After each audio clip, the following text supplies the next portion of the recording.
वैज्ञानिक अनुसंधान में हमको रिसर्च एथिक्स की आवश्यकता क्या है, क्यों है? तो इस विषय पर ये प्रश्न उठता है कि आखिर शोध नैतिकता में शोधकर्ताओं को अपने कार्य के दौरान किस तरह के नैतिक सिद्धांतों का पालन करना चाहिए।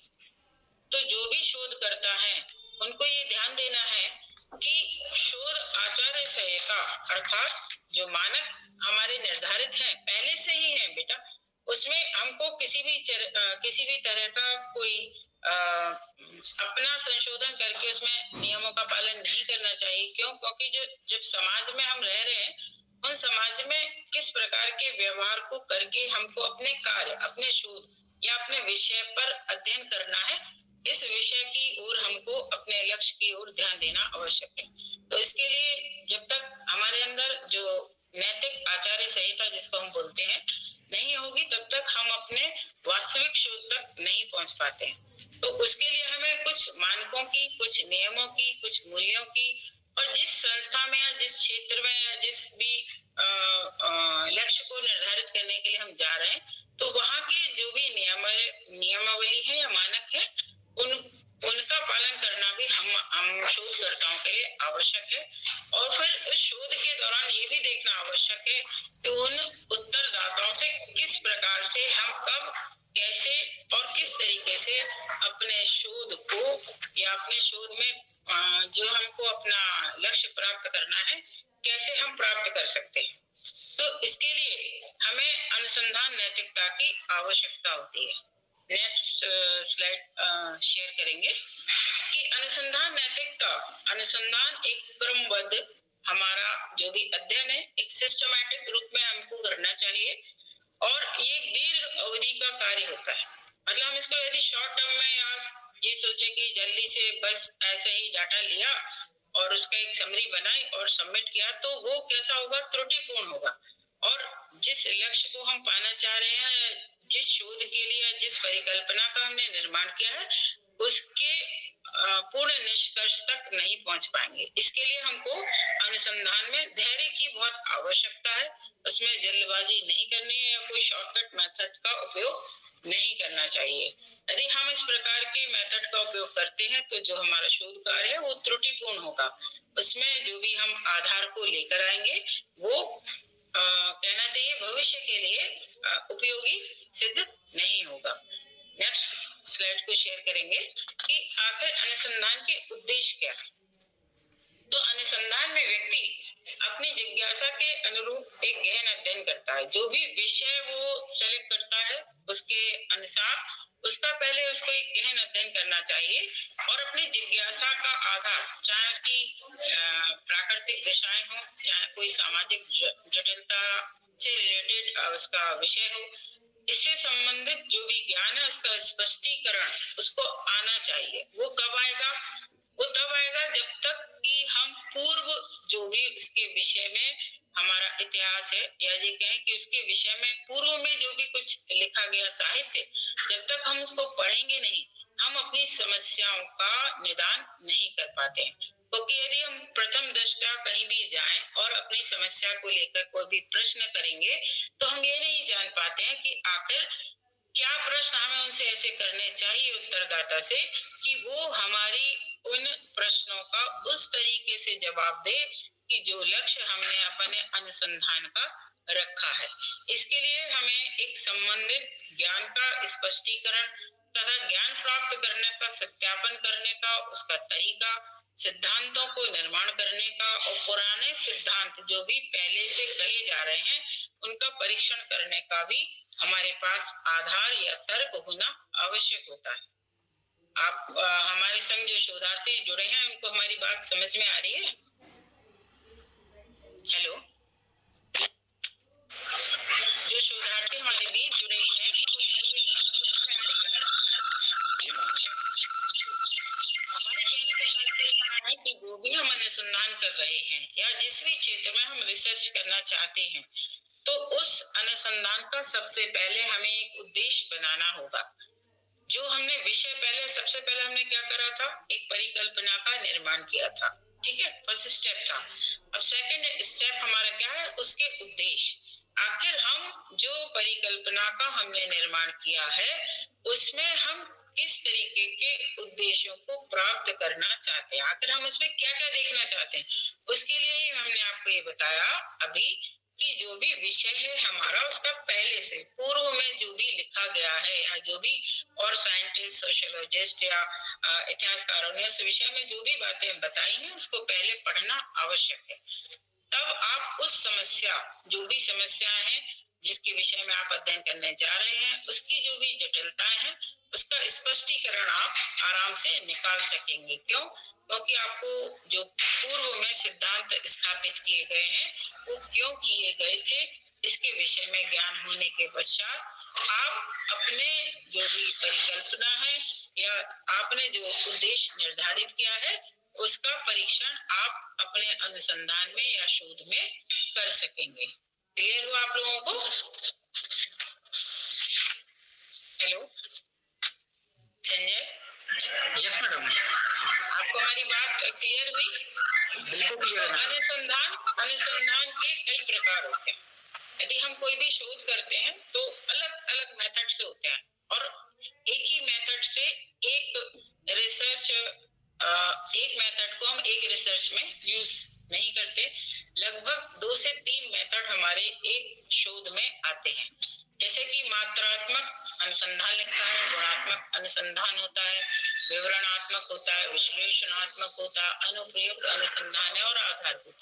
तो मात्रात्मक में आप समझ में आ रहा है कि जब हम किसी उत्तरदाता को लेंगे तो कुछ हमारी एक क्वांटिटी उसमें सेलेक्ट करते हैं कि हम 200 लेंगे, 250 लेंगे, 300 लेंगे, है ना। तो उसके आधार पर ही हम अपने जो हमारा उद्देश्य हमने रखा था उन विषयों से रिलेटेड कुछ प्रश्न हम अपने बनाते हैं, जिसको कि प्रश्नों को बनाने के पश्चात उन उत्तरदाताओं से उन प्रश्नों के विषय में एक औपचारिक रूप में नहीं, एक कहना चाहिए एक व्यवहारिक रूप में जाकर के उस क्षेत्र में हमको उसका अध्ययन करना होता है। तो व्यवहारिकता में जब हम कोई अध्ययन करते हैं तो उसका जो रिजल्ट है वो बहुत पॉजिटिव आता है। वो इसलिए आता है कि जब तक हम उत्तरदाता से घुल मिल नहीं जाएंगे, जब तक हम इनकी प्रॉब्लम्स को या उनके हेजिटेशन को या वो ये ना समझे कि हम ऐसे ही उनका डाटा चुरा करके कहीं और कहीं यूज करने वाले। पहले तो हमें उनको कॉन्फिडेंस में लेना बहुत आवश्यक है उत्तरदाताओं को कि हम आपसे जो भी प्रश्न कर रहे हैं या अपने शोध के विषय में जो भी जानकारी कर रहे हैं या हम अपने शोध के विषय में जब आपसे मिलने आए हैं तो जो भी बात आपके और हमारे बीच में हो रही है वो हमारे और आपके बीच में ही रहेगी। इसका तात्पर्य ये होता है कि गोपनीयता हमारे और उत्तरदाता के बीच होना आवश्यक है। जब तक हम ये गोपनीयता अपने बीच नहीं रखेंगे तो आपका जो अगला स्टेप होगा उसमें कोई भी आपका साथ नहीं देगा। जब हम गोपनीयता रखते हैं तो जो हमारा शोध का विषय होता है उसका जो रिजल्ट है वो पॉजिटिव आता है। आदमी को भरोसा हो जाता है कि भाई ये जो भी हम बात इसको बताएंगे इससे रिलेटेड शोध से जो भी वो शोध करना चाह रहे हैं। कुछ कभी कभी कोई शोध के विषय ऐसे भी होते हैं बहुत सेंसिटिव होते हैं, जैसे मान के चलिए लिंग अनुपात से संबंधित हो या सोशल क्राइम से संबंधित हो या आप देख रहे हैं समय की जैसे इस समय आप देख रहे हैं टोबैको या जो भी इस तरीके के जो भी टॉपिक्स होते हैं बहुत सेंसिटिव होते हैं। और जब तक आप उस तरीके के उत्तरदाताओं को कॉन्फिडेंस में नहीं लाएंगे कि हम आपके जो भी डेटा है आप हमें दे रहे हैं हम आपको बिल्कुल अपने ही तक रखेंगे तो वो आपको तब तक वो उत्तर नहीं बताएगा। क्यों? क्योंकि उसको ये जब तक विश्वास नहीं होगा कि आप उसके हितैषी हैं और आप खाली अपने एक रिसर्च के लिए या अनुसंधान के लिए आप उनसे जानकारी लेने आए हैं, ये विश्वास दिलाना आपको अति आवश्यक है। तो जो भी हमारे शोध के प्रकार हैं वो इन प्रक्रियाओं में यूज होते हैं और समय समय पर हमें इसका यूज एकदम इफेक्टिव करना चाहिए। कोई भी चीजों में किसी भी शोध के साहित्य में हमें इसका मिक्सअप नहीं करना चाहिए। मतलब आप ये सोचो कि एक उदाहरण बता रही हूँ, जैसे मान के चलिए जनरल टॉपिक सब लोग लेते हैं भारतीय समाज में महिलाओं की स्थिति। ठीक है, अब एक कंटेंट जो पहले से चला आ रहा है कि महिलाएं बहुत दीनहीन हैं, उन पे अत्याचार हो रहा है या ये कुछ भी, वो घरेलू हिंसा की शिकार है, बहुत पिछड़ी हुई, तो कोई जो शोधार्थी हमारे बीच है ये बताने का प्रयास करेंगे कि आपका इसमें क्या आंसर होगा? संजय, मैम आपका आपका क्या विचार है कि आज के समाज में महिलाओं की क्या स्थिति है?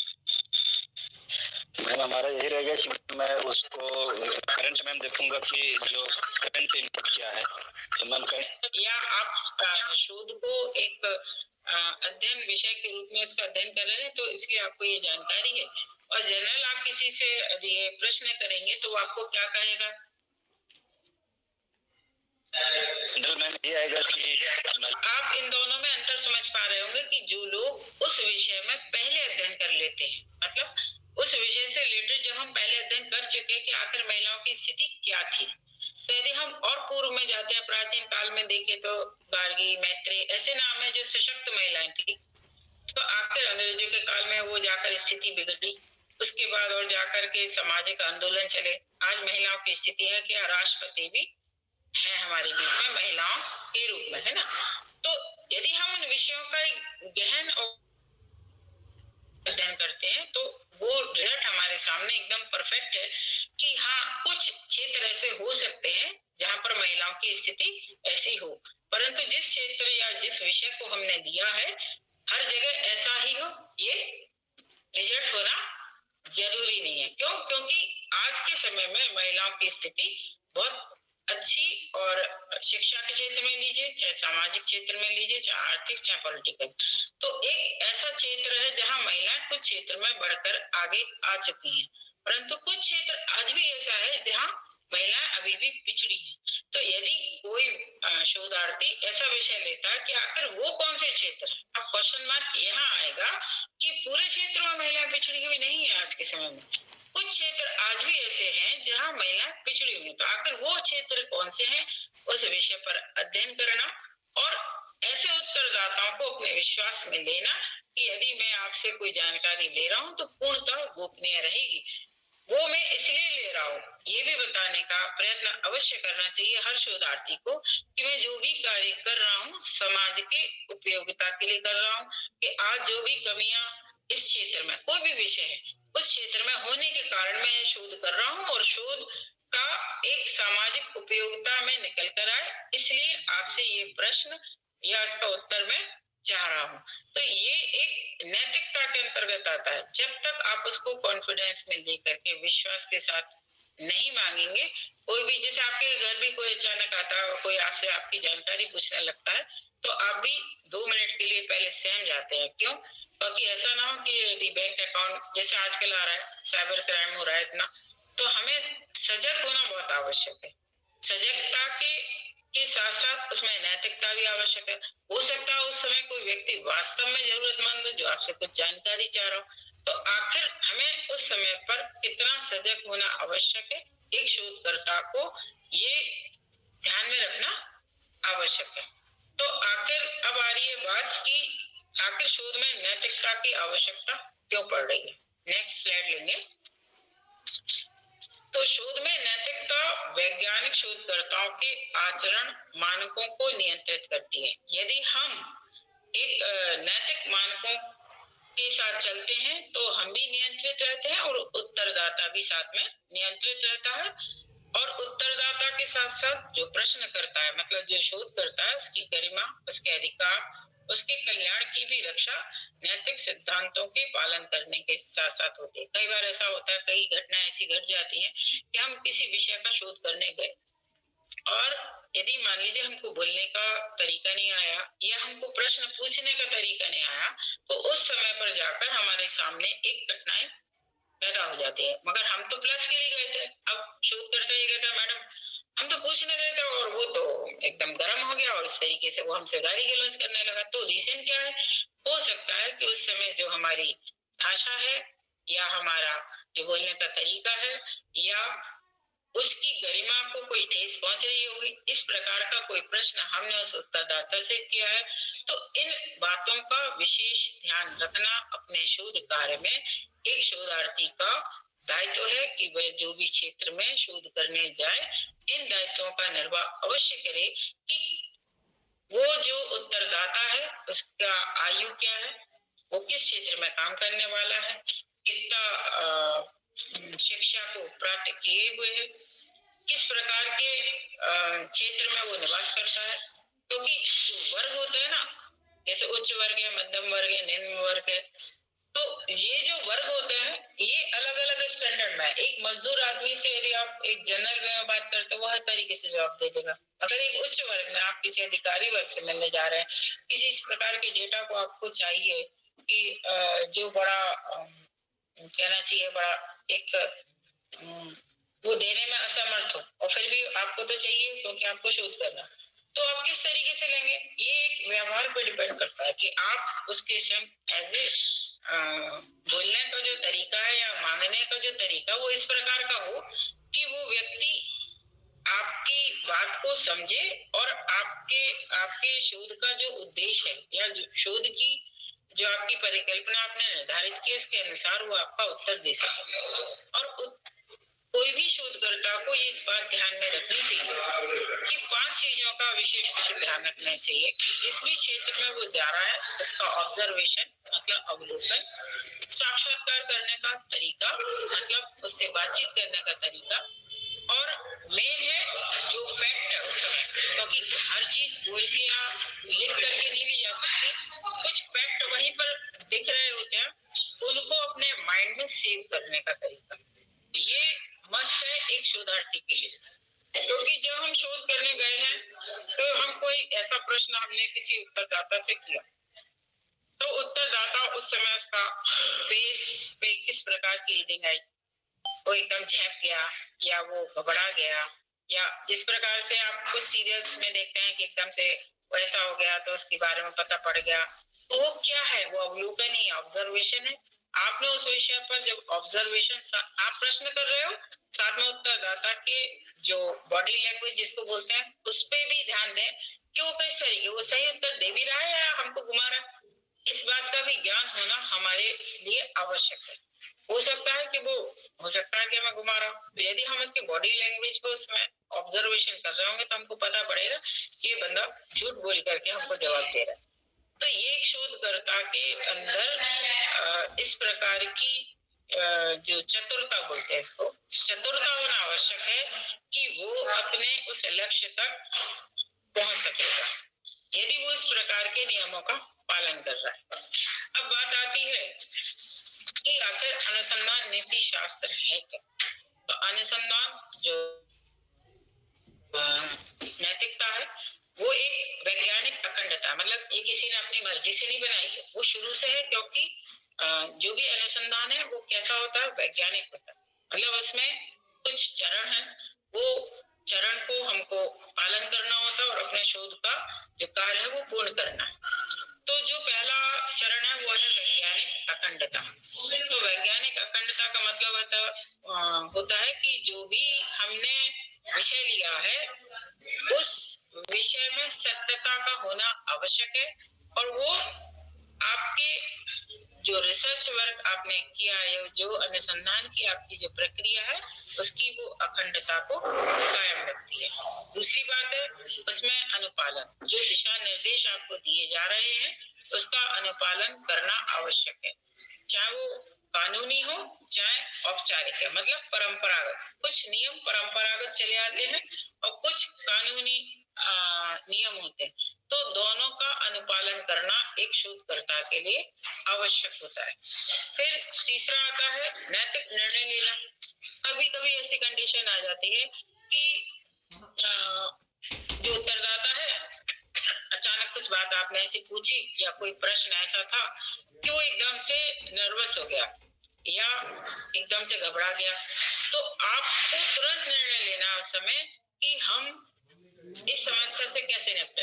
अब यदि वो घबरा गया तो आप एकदम से कुछ इस प्रकार का प्रश्न कर दें जिससे कि वो नॉर्मल हो जाए। जैसे मान के चलिए कि एक व्यक्ति का एक्सीडेंट होता है तो आप उसको फर्स्ट एड देंगे, पहली हमारी औपचारिकता। फर्स्ट एड देने के बाद आप ये कहो कि क्यों भैया क्यों जाके बढ़ गए तुम, तो अपनी मर्जी से नहीं बढ़ा। आपको ये पूछना भाई आपको ज्यादा लगी तो नहीं है। यदि हम इस तरीके के प्रश्न करेंगे तो धीरे धीरे उत्तरदाता आपके आपके जो पक्ष में होता है, फिर उसको ये कॉन्फिडेंस भी होता है कि वो आप उनके हितैषी। तो इस प्रकार की जब हमारे अंदर नैतिकता होती है तो किसी भी प्रकार की दुविधा से निपटने में हमारा वो मार्गदर्शन करती है, यदि हमारे अंदर तुरंत नैतिक निर्णय लेने की क्षमता हो तो। फिर है सहयोग और प्रतिष्ठा। यदि आप कोई भी शोध कार्य कर रहे हैं, चाहे स्लम एरिया में कर रहा हूँ, चाहे हायर सोसाइटी में कर रहा हूँ, किसी कंपनी का कर रहा हूँ, किसी ऐसी समस्या का कर रहा हूँ जो इस समय समाज में बहुत ज्यादा विघटन को पैदा कर रही है, तो उसमें हमें सहयोग की भी साथ साथ आवश्यकता होती है कि कोई व्यक्ति ऐसा होता है कि उसके पास कुछ ऐसी जरूरत की चीजें या कहना चाहिए कि वो इस तरीके के प्रश्नों के उत्तर देने में असमर्थ हो रहा हो, तो उस समय उसको सहज करने की आवश्यकता बहुत है। यदि हम उसको सहज कर लेंगे और उसको हम सहयोग कर देंगे, अरे आप परेशान नहीं, अच्छा आप ना बता, आप ऐसा इस प्रकार के प्रश्न सामने रखिए कि फिर वो एकदम सहज होकर के आपके जो शोध का लक्ष्य है, जो विषय है, उसके विषय में बताने के लिए वो अपने को सहज महसूस करे। इस प्रकार की सहयोग की नैतिकता आपके अंदर होनी चाहिए। ऐसा ना हो कि आप सोचो हमारा तो टारगेट है 15 मिनट में क्वेश्चन भर के लाना है, वो चाहे कुछ भी हो उस समय, बस हम तो भरेंगे और लेके आएंगे। तो इस प्रकार के शोध कार्य को यदि हम ऐसा करते हैं तो हमारे जो भी उत्तर है या उत्तरदाता है वो अपने आप को कंफर्टेबल महसूस नहीं करता है, और जब आप नेक्स्ट टाइम कहीं और जाएंगे तो आपकी प्रतिष्ठा को लेकर भी वो आप पे क्वेश्चन मार्क लगाता है, अरे भाई इस व्यक्ति से बात नहीं करना, ये तो एकदम से आता है और अपना चाहता है तुरंत हो जाए, ये हो जाए, वो हो जाए। तो वो आपके लिए वो सहयोगात्मक जो कहना चाहिए व्यवहार है वो नहीं करेगा आपसे। और जो मैं लगातार बोलती आ रही हूँ वो है विश्वसनीयता, कि एक शोधकर्ता को अपनी विश्वसनीयता और विश्वास एक उत्तरदाता के साथ या जो क्षेत्र है उसका उसमें बनाए रखना बहुत आवश्यक है। नेक्स्ट आता है कि नैतिकता का अर्थ क्या होता है। आखिर हम बहुत देर से नैतिकता की बात कर रहे हैं कि नैतिक होना चाहिए, ऐसा होना चाहिए, तो आखिर है क्या नैतिकता? ये जो कहना चाह रहे हैं जो सोशल एक्सेप्टेबल है, आपकी आवाज नहीं आ रही संजय, आपकी आवाज नहीं आ रही, आप कोई प्रश्न कर रहे हैं? मैम शोध में जो सोशल एक्सेप्टेंस है मैम, जो समाज के लिए वांछनीय है, वही मैम नैतिकता है।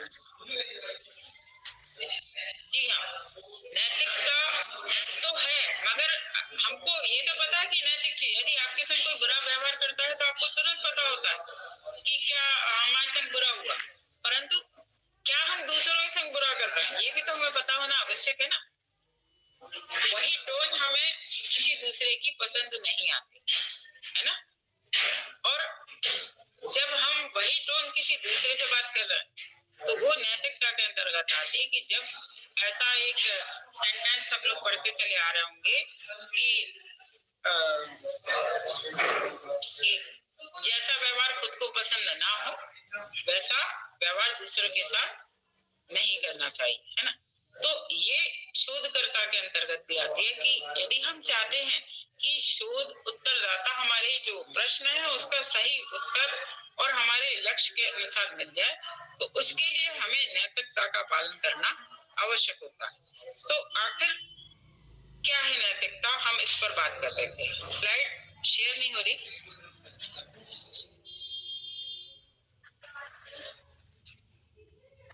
तो नीति सम्मत व्यवहार को ही हम नैतिकता कहते हैं। तो नैतिकता में क्या क्या आता है? पहला आता है उपकार करना, स्वायत्तता आना, गैर दुर्भावना ना होना, मतलब हम किसी के प्रति कोई भी दुर्भावना ना रखें, अरे उसने हमसे ऐसा कह दिया था अब हम उससे प्रश्न ही नहीं करेंगे, ऐसा नहीं होता भाई। आखिर कारण क्या था? आज आप एकदम से 10 बजे किसी के घर पहुंचते हैं, आपने घंटी बजाई और आपने कहा कि सर वो मैं आया हूँ और मेरा विषय है कि आखिर इस कॉलोनी में इतनी गंदगी क्यों फैली है, मैं इस पे एक सर्वे कर रहा हूँ। वो कहेगा भाई साहब भी रुक जाओ, हमें तो ऑफिस का टाइम हो रहा है, आप थोड़ी। अरे भाई साहब, तो आप हमारे एक प्रश्न का उत्तर दे के नहीं जा सकते हैं क्या? इस प्रकार की टोन हमारी नहीं होनी चाहिए। यदि इसके पास आज समय नहीं है उत्तरदाता के पास, तो हमको भी क्या करना है, थोड़ा धैर्य रखना है। धैर्य रख के हमें समय लेना। अच्छा तो सर आप मुझे ये बताएंगे कि आप किस समय दे पाएंगे कि मैं आकर के अपने विषय से संबंधित आपसे कुछ प्रश्नों को ले सकूं या जानकारी ले सकूं। तो एक शोधकर्ता में ये नैतिकता के अंतर्गत आता है कि आप सबसे पहले उत्तरदाता से समय जरूर लें कि आप किस समय फ्री हैं, जब आप मेरे प्रश्नों का या मेरी समस्याओं का या जो जिस विषय पर मैं शोध कर रहा हूँ उस पे मैं कब आपसे बात कर सकता हूँ। ये नैतिकता के अंतर्गत आता है। तो अब मान लीजिए उसने आपके प्रश्न का उत्तर नहीं दिया, तो आप नाराज हो जाओ, आप दोबारा जाओगे ही नहीं। ये नैतिकता नहीं है। आपको नाराज नहीं होना है, आपको समय लेना उससे। अच्छा ठीक है सर, आपके पास समय नहीं, कोई बात नहीं सर, ठीक है आप बताएं मैं कितने बजे आऊँ। अच्छा आप मैं आज ऐसा करिए, आप मुझे अपना नंबर दे दीजिए। आजकल तो बहुत सिंपल साधन चल गया है, मोबाइल है ना, और जिसका हम सदुपयोग कर सकते हैं। अच्छा सर आप अपना नंबर दे दीजिए, मैं कॉल करके आपसे समय लेता हूँ, फिर मैं आपके पास आता हूँ। आपने नंबर लिया, आपको वो ये नहीं कहना है कि हम आए थे और उन्होंने मुझे एक गिलास पानी नहीं पीछा और भगा दिया। नहीं भाई, हमें शोध करना है, हमें तो ये जानकारी लेनी ही है कि आखिर इस कॉलोनी, इतनी पॉश कॉलोनी, इतनी गंदगी क्यों। हमें तो यहाँ जानकारी लेनी है। कभी जल्दी से बनवाए नहीं, सजीवन है जीवन कौन थे, जबकि नगर नियम की कुछ भी, तो जो हमारा शोध दुर्भावना नहीं रखनी है और न्याय प्रिय होना चाहिए। न्याय प्रिय से मतलब ये है कि हाँ, यदि हम किसी को आज समय नहीं दे पा रहे, मान के चलिए आज कोई व्यक्ति आ रहा है तो हमने बोलिया भाई अभी रुक जाओ, 1 घंटे हम व्यस्त है, ऑनलाइन हमारी मीटिंग है, तो ये न्याय है कि आज उसने हमें समय दिया 1 घंटे का, तो कल उसे आवश्यकता होगी तो कल हम उसको भी 1 घंटे का ये समय देना पड़ेगा। यदि उसका कोई इंपॉर्टेंट काम है तो हम उसे एक समय का रिलीफ 1 घंटे का दे सकते हैं। तो ये न्याय कहलाता है कि हम जिस भी कार्य को कर रहे हैं उसमें न्याय की बहुत आवश्यकता है कि ऐसा ना हो कि एक उत्तरदाता से तो अच्छा वो शर्मा जी तुम्हारे पहचान के, तो आपने उसकी अनुसूची खुद से भर ली और वर्मा जी आंसर नहीं दे रहे हैं तो उनके पीछे पड़ गए। ये नहीं, हमें खुद से पूरे जितना भी शोध करना है और जितना भी हमें डाटा कलेक्शन करना है, यदि हमने जितने 300 रखे हैं, 400 रखा है, जो भी डाटा कलेक्शन का मानक रखा है, उतनी अनुसूची हमें खुद से जाके ही भरवानी है। और ये आप लोगों को पता होगा कि प्रश्नावली और अनुसूची में अंतर होता है। प्रश्नावली